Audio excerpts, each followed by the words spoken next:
Welcome to the Math Placement Test Workshop. My name is Valentine Johns and I will be your facilitator.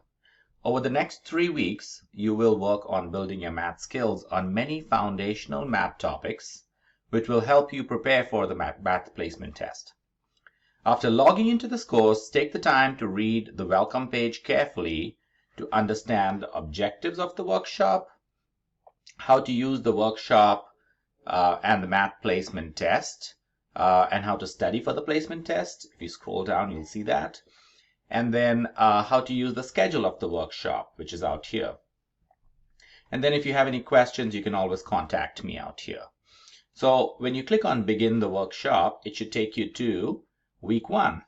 So once you're in week 1, make sure you read through the learning objectives for week 1 and then begin the workshop by just going down, finish the first page, then the second, and then so on. Once you finish week 1, you will get to week 2. And then once you finish week 2, you will finally go to week 3, which is the final week of the workshop. Once you're done with week 3, your next steps will be to take the placement test.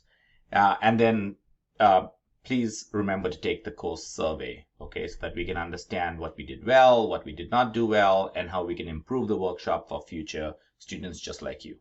If you have any questions, please email me. Here's my email, and I'll be happy to schedule an appointment to help you. Thank you so much.